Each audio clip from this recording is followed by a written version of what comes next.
When we think about music and popular media, the first thing that often comes to mind is film music. We think about the Star Wars, the Indiana Jones, the Avengers of the world. But some of the music that often gets overlooked is the scores from video games. Even though video games are often scored with the same amount of depth and nuance as film music, they often get overlooked because they're often confined to the chiptune Mario Bros. Style that they were known for in the early days. But video game music shouldn't be confined to just one idea of what it is. Video game music is as wide and diverse as film music, and some of the best video game music can stand up there with some of the best film music. And that's why today I'm going to be looking at a more abridged version of the history and evolution of video games throughout the ages. I'm going to be taking a look at each home console generation and finding a definitive soundtrack or piece of music from each of them. Alright, let's get this started. So let's take a look at the first generation of home video game consoles with the first home video game console, the Magnavox Odyssey. Let's see what kind of great music the Magnavox Odyssey had. Yeah, so the Magnavox Odyssey didn't have any music. In fact, it didn't have any sound whatsoever. At that point in time, obviously, the hardware was very limited, so producing just an image was a feat in of itself, and producing sound was another question entirely. The first video game to have any sound at all came in the form of an arcade game, Computer Space, in 1971. It had a few basic sound effects to go along with the basic game. The illustrious title of first video game with sound is actually often misattributed to Pong from 1972. And I really put that down to the fact that, aside from a few psychopaths, nobody really cared about Computer Space. Pong is really the only game that everyone remembers from the early days of video games in the 70s, and you can see that in the sales numbers. Computer Space only sold around 1,000 arcade cabinets, while Pong sold 35,000 and another 150,000 of their home units. The sound design in video games grew a little bit more complex over time, like the snippet of Chopin that played in Gunfight,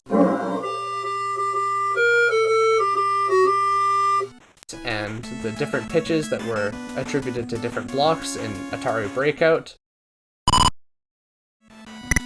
But video game music was still in its infancy. I'd say that the title of most definitive video game soundtrack from this era would go to Pong, as it's the most recognizable, but it does kind of win that title by default. Now that we're in the second generation of home video game consoles, we finally get to the first console that actually had sound, the Atari 2600. Now, the sound on the Atari 2600 was still very simple, like this sound effect in Atari's Combat. Now you can see here that they do have a couple sound effects layering over each other, more than just the simple pitches of Pong, but they could only get around 2 sounds to work together at once because they only had 2 channels. Alright, so I'm just going to give a little bit of an explanation as to what channels are on a sound chip. So let's say if this was a 2-channel piano, I'd be able to play one note and then a second note simultaneously, but along with those 2 notes, I wouldn't be able to play a third note at the same time. If this was a 3-channel piano, I could play all 3 at the same time. But because it's only 2 channels, 2 sounds at the same time, I can't. But I'd say that the most definitive video game soundtrack of this era didn't even need the 2 channels of the Atari 2600. It was a whole lot simpler than that, but I'd argue a lot more refined.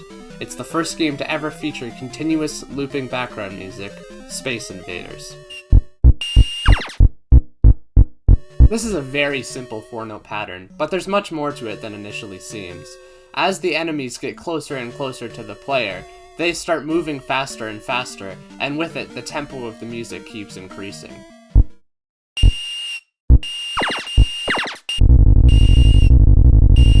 The fact that the tempo increases as the enemies get faster and faster and harder to hit is a great way to set the mood in the game, seemingly increasing the pressure just by changing the tempo of the music. This is a great example of what would come to be known as dynamic music, which is somewhat unique to video games, where the music has to change and adapt depending on what the player does in the game. And while I do believe that this is the best part of the Space Invaders soundtrack, it actually wasn't intended in the first place by developer Tomohiro Nishikado. Because of the limiting processing power of the machine, the aliens couldn't move across the screen as fast as Nishikado wanted them to.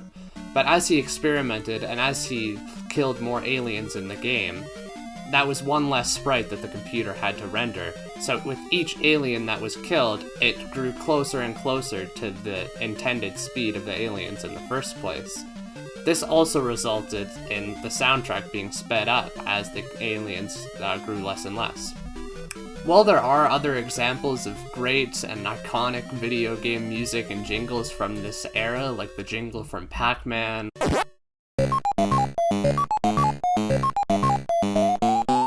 or the music from Donkey Kong, I'd say that the music from Space Invaders is probably the most influential to this day because of how it used dynamic music, no matter how unintentional it may have been. After the early days of home consoles, with consoles like the Atari 2600, the video game market completely crashed in 1983, as the Atari 2600 was being flooded with lower quality games, pretty much undermining the public's faith in the quality of video games as a whole. About 2 years after the market completely crashed, Nintendo reinvigorated the market with their Nintendo Entertainment System that they released in 1985. They released games like The Legend of Zelda and Mega Man 2 on the console, which were much higher quality than anything the Atari 2600 had had. And with those improvements came much better music as well.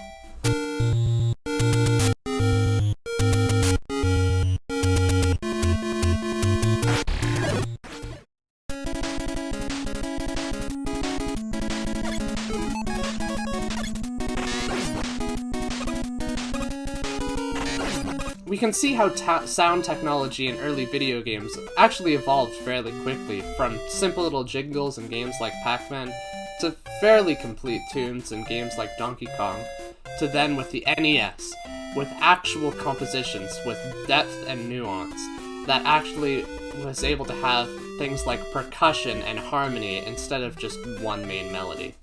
This was all thanks to the NES's new and improved 5-channel sound chip, a huge improvement from the previous 2 channels on the Atari 2600. But while this was a huge improvement, there were still limitations to what this sound chip could do. Each channel could only produce one type of sound, whether that be a lower bassline sound or a higher tone that was meant for mainly melodies. This limited composers and what kind of tunes they were able to produce. While I may like the soundtracks from the previous examples like Mega Man 2 or The Legend of Zelda a little bit better, there's no denying that one game is truly the defining soundtrack of this generation, helping to bring video game music into the mainstream. And that game is obviously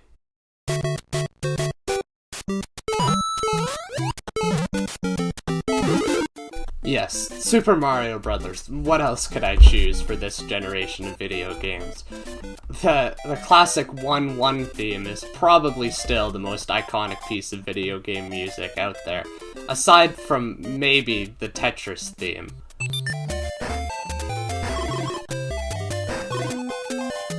Which, side note, actually didn't come out on the original NES version. They only added it to the Game Boy version of the game like 5 years later, which is weird, like you associate that with Tetris. But anyways, that's a whole nother tangent. Anyways, the point is that classic soundtracks like the soundtrack from Super Mario Bros. Or The Legend of Zelda wouldn't have even been possible without the great improvements to the sound technology on the NES, allowing for more than just a simple melody. Alright, Now I'd say that we're at a point where the defining music or soundtrack of each generation is kind of more up to my personal opinion, as in this generation onward there are so many great soundtracks to choose from. This abundance of great video game soundtracks was mostly due to the continued evolution of the hardware. The jump from the NES to the Atari 2600 was big, but the jump from the NES to the SNES was just as big, if not bigger. We moved from a 5-channel sound chip on the NES, each channel very rigid and could only play one tune, to an 8-channel sound chip on the SNES, which each had the ability to sample any instrument that was coded into the chip. This meant that composers had more tools to work with to create more complex and layered music, this time with actual tone differential instead of just the simple chiptune sounds of older generations. Some great examples of how audio capabilities evolved from the 8-bit era come from F-Zero on the SNES and Sonic the Hedgehog on its sister console, the Sega Genesis.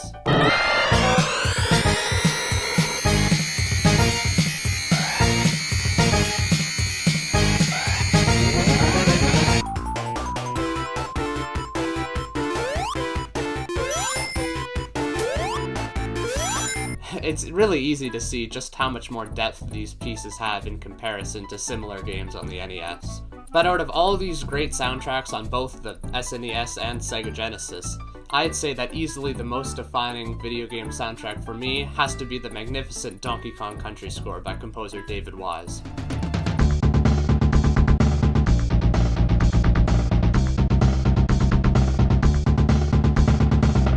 The amount of care put into the soundtrack from this game is immediately evident, even right from the theme that plays over the title screen.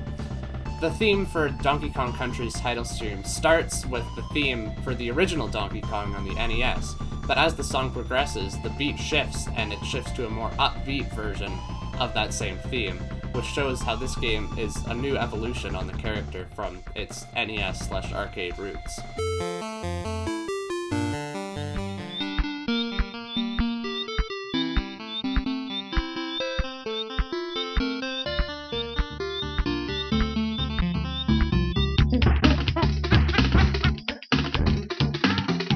Then in the track DK Island Swing, the sampling capabilities of the SNES that I talked about earlier are used to its fullest capacity, creating the illusion of a full band, complete with percussion, synths, and even horns at the climax of the piece.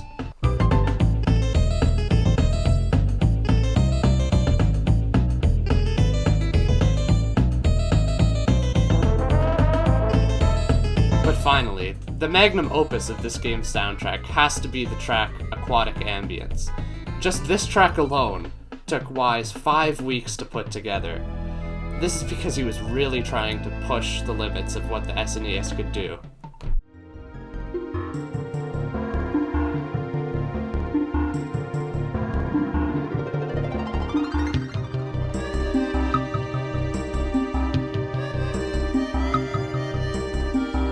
The incredibly peaceful, serene mood that this track sets really stands out from all other video game music at the time. In order to achieve this tranquil mood, Wise used smooth voice leading to his advantage, barely shifting the notes as he changed between chords. This lack of motion between chords really alleviates any tension that would have otherwise been built up between shifts between chords, and this really helps set a calming mood, which is great for the type of ambient music that Wise was going for in this piece. Donkey Kong Country stood out amongst its contemporaries in just how unique it was, and how willing they were to push the boundaries on how musically distinct they could be. The music from this game is still regarded very highly, even to this day, and it helped further the evolution of video game music as games started to become 3D. The jump from the 4th generation to the 5th generation was probably the largest technological jump between home console generations, as we moved from consoles that could only display 2D graphics to consoles that could display full 3D. It wasn't just the visuals that evolved in this generation, however, as sound technology and capabilities evolved quite a lot as well, especially with Sony's first home console, the PlayStation. The PlayStation was capable of CD quality sound with its 24-channel sound chip. In fact, it wasn't just CD quality, the PlayStation was actually able to play CDs, and in fact, apparently some people still use it as a CD player to this day. which is a little weird to me. So with the PlayStation, it seems like we should be at a place where video game sound has absolutely no more limitations. Except Nintendo had to come and mess it up. Whereas Sony opted to focus more on sound quality by implementing one of the best sound chips available, Nintendo was so focused on the visuals and the graphical quality that sound kinda got neglected. Nintendo actually ditched a sound chip entirely and decided to instead run their music through the CPU. Which, I mean, it works, but it takes away processing power from everything else. So the larger scale music they had, the more everything else suffered. But because, like I said, Nintendo valued visuals a lot more than sound at this point in time, they often sacrificed sound quality in order to ensure that the visuals were up to snuff. So because of this, a lot of the sound on the Nintendo 64 sounded very compressed. This doesn't sound like that big of a deal, but you can pretty clearly hear it in the music. For example, let's just show tracks from the two different consoles. Super Mario 64 on the Nintendo 64 and Castlevania Symphony of the Night on the PlayStation.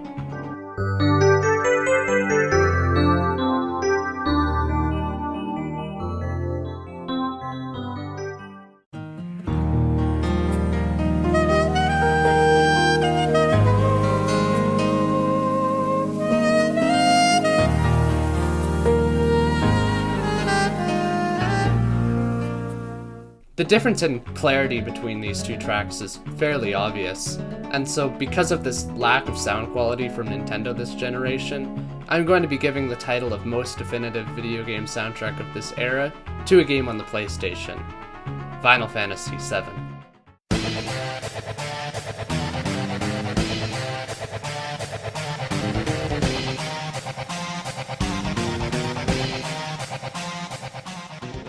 Final Fantasy VII is a very iconic game, and it's often considered one of the best video games ever. And I don't agree. From what I've played, I don't like this game very much. I think the story's very convoluted, and the turn-based combat gets old very fast. I lost all interest after 15 hours or so.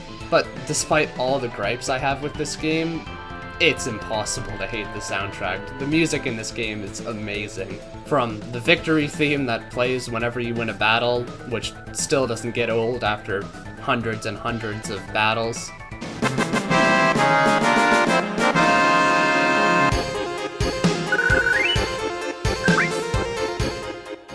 to a more personal favorite of mine, the track in Cosmo Canyon.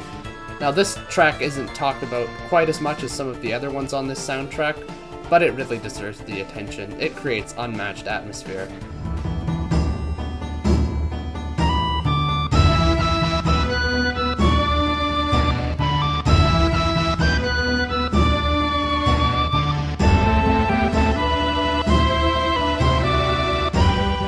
But easily the most iconic song from all of Final Fantasy VII has to be the great villain theme, One Winged Angel.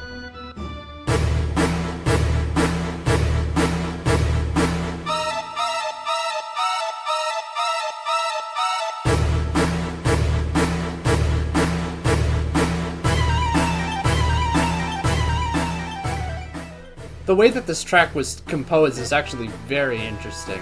The composer of Final Fantasy VII, Nobuo Uematsu, wanted this song to have a, quote, destructive impact. And so the way he did that was completely abandoning any sort of song structure, and just creating 2 to 4 bar measures at a time, and then once he had enough of them, just Frankensteining them together where they best fit.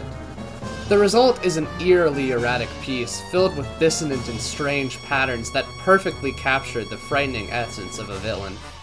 All of this builds to a great moment where a full choir kicks in, creating a terrifying cult-like chant.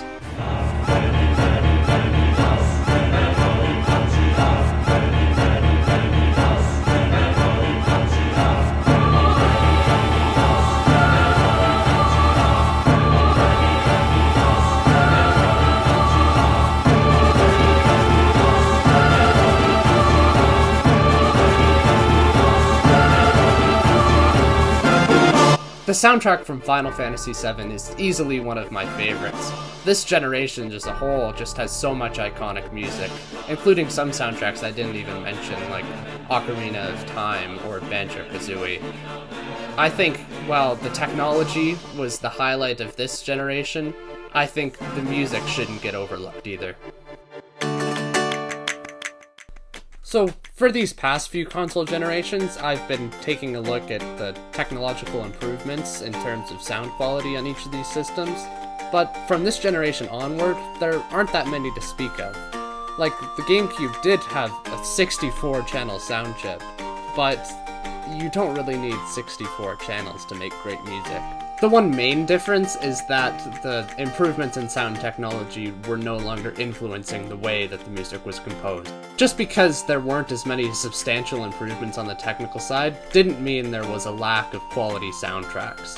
Composers continue to create quality music, like the title theme from Halo.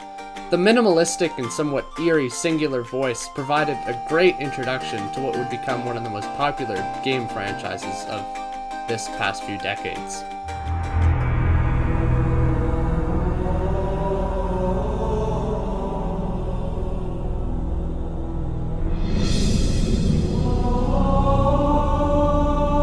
This theme lives on in washrooms all around the world to this day.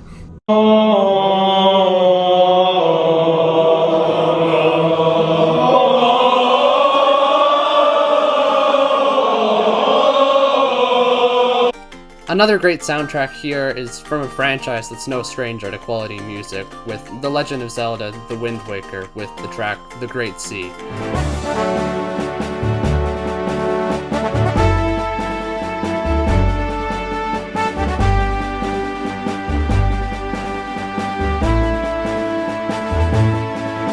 But despite all the great soundtracks from this generation, there's one that stands above the rest for me, and that has to be the soundtrack from Metroid Prime.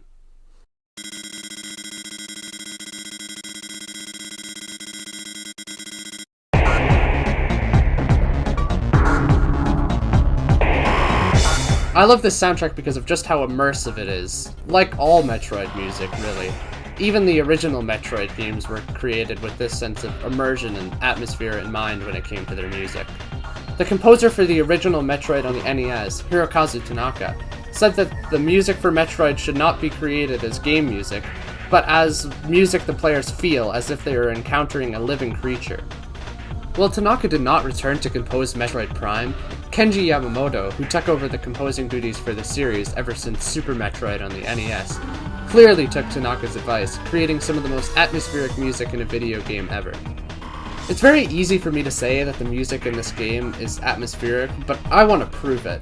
So I'm going to be sharing two tracks, the track from Magmore Caverns, the area filled with lava and fire in the game, and the track from Phendrana Drifts, the ice world in the game. And see if you can tell which track matches which biome.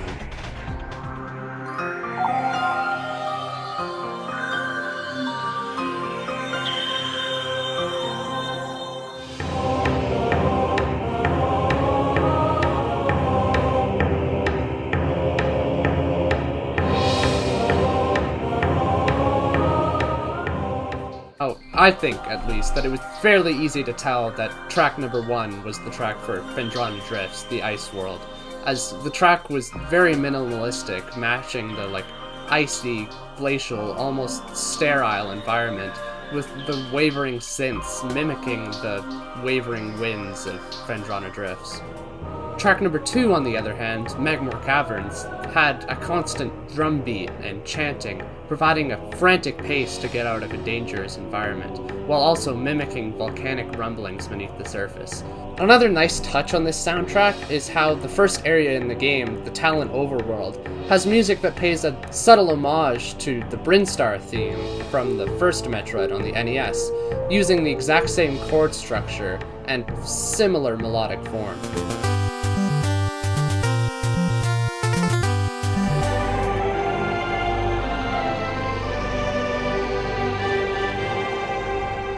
Well, I don't think there is one real standout track of Metroid Prime. It's one of the most complete soundtracks of its era, with each track being perfectly suited to the area that it's in. Now, on to the 7th generation, where, like I said, the advancements in sound technology have really plateaued. I mean, I guess the Wii improved by making the Wii Remote have speakers in it, but they kinda just sound like you're drowning your Wii Remote. Despite the stagnation on the technical side, there were still great pieces of music being made, like the Wii Sports title theme, a game which brought video games to a whole new, more casual audience.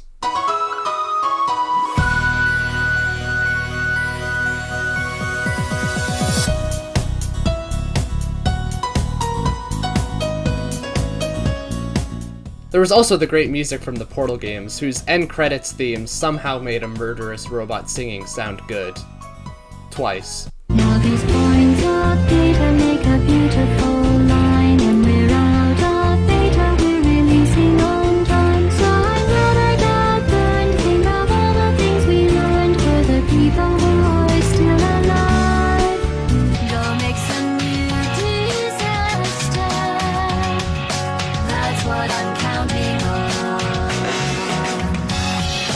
You're someone else's problem now, I only want you gone.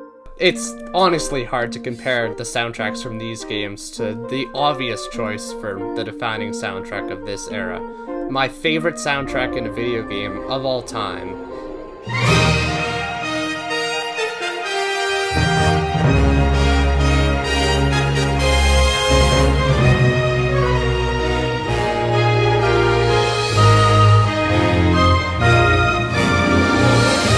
Now, Mario music is some of the most important and recognizable in all of video games, and with the next Mario game being in space, there was somewhat of an expectation for the music to match that grand setting. The original approach to the soundtrack, however, went for a more subtle approach, similar to the last game in the series, Super Mario Sunshine. Composer Mahito Yokoya tried to go for a more Latin American style, explaining, "I tried to not rely more on the orchestral sound I was most comfortable with. I tried to make it a piece that was pop with a taste of the tropics and had a space-age feel to it."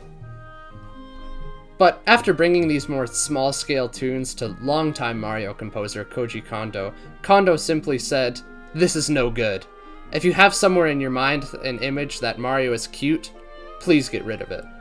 After some time to handle this rejection and almost quitting his job, Yokota ditched his initial vision entirely, relying more on the orchestral sounds he was familiar with, eventually bringing to us the first ever game in the Mario series with a fully orchestrated soundtrack. This change in vision was critical, as the soundtrack that resulted was pure orchestral bliss. We start with the track Good Egg Galaxy, the opening level of the game, setting the bar with an energetic intro that couldn't have been accomplished without the depth of a full orchestra.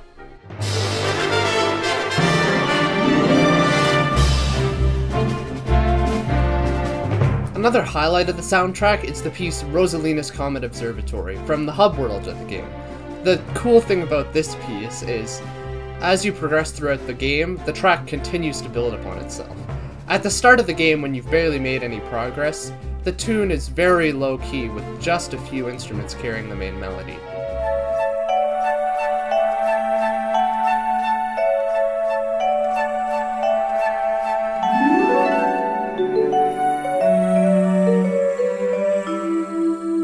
But as you gather more stars, more and more instruments are added to this song, and at the end of the game, the full orchestra has joined the tune.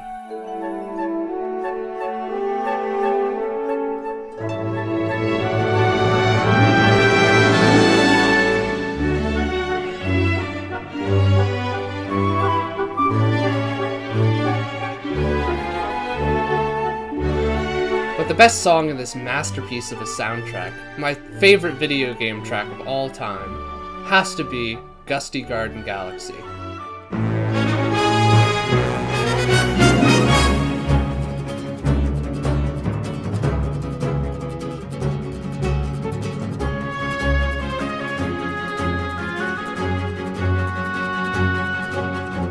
It has such a catchy, repeatable melody that does a great job of building as the song goes along, eventually crescendoing into a climax that is pure musical perfection.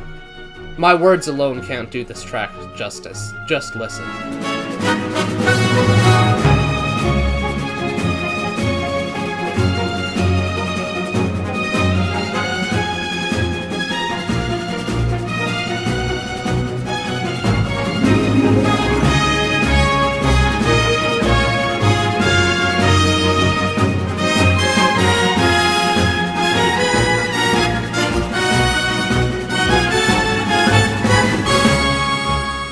I could easily talk about the music from this game for hours upon hours on end, but I'll spare you. Just please do me a favor and find a way to experience this game and its wonderful soundtrack for yourself. Now, with the 8th generation upon us and the technology for video game music really continuing to stagnate, the question had to be asked, what do we do now? See, video game music really peaked with... So following that up was an almost impossible challenge. So instead of choosing to match the large, epic, orchestral sound of a game like Super Mario Galaxy, lots of composers tried to cut back and go back to basics.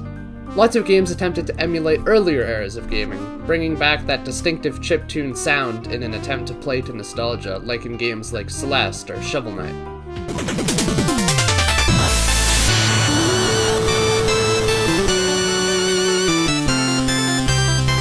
Even composer Mahito Yokoya of Mario Galaxy fame cut back on his next project, Super Mario 3D World, bringing a more big band jazz style to his next soundtrack.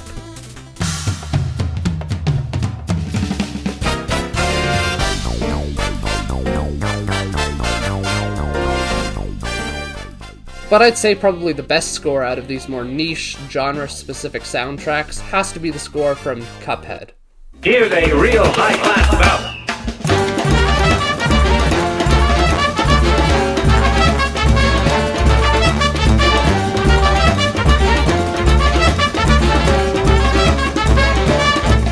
Cuphead is very unique, with every single frame in the game being fully hand-drawn to match the aesthetics of 1930s cartoons like Popeye or some early Disney work. The music by Canadian composer Christopher Madigan was also designed to match that era, with Madigan going for a more 1930s big band style. Prior to Cuphead, Madigan had never composed any music before, being only a performer in the National Ballet of Canada Orchestra. But he was brought on to the project as a friend of the developers, the Moldenhauer brothers. In order to prepare, Madigan listened to a ton of music from the 1930s, including people like Duke Ellington and Scott Joplin. The Joplin influence is fairly obvious, especially in his track Inkwell Isle 1, which is very similar to the Scott Joplin track, the Bethina Waltz.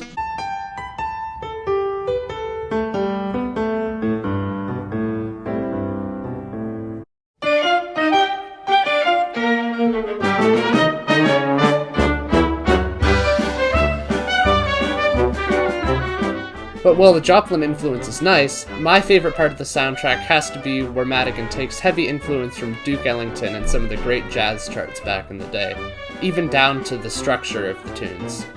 Most of the tracks in Cuphead, despite being video game music, still follow a typical jazz formula, from an intro, a main melody, a shout chorus, and solo sections. But the unique twist on this typical jazz structure is that because most playthroughs of a typical Cuphead level won't last the full length of a jazz tune,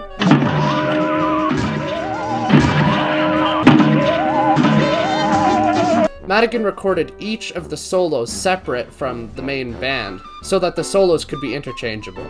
For example, let's say in the track High Seas Hijinks, one time through the level you might hear this trumpet solo,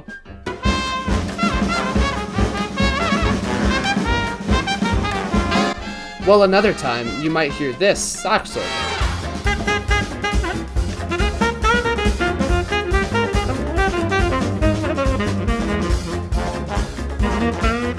This super unique take on video game music is super appealing to me, as it clearly has been for many others. The Cuphead soundtrack hit #1 on the Billboard Jazz charts in 2019, and it was nominated for a Juno Award in 2018. While I don't think Mario Galaxy will ever be topped, soundtracks like the one from Cuphead come startlingly close. Now, I could go on and analyze music from the 9th generation of consoles that are just releasing now, but what am I supposed to do? Analyze music from a re-release of a game that's already been out for 12 years? Glorified Spider-Man DLC? Bug snacks?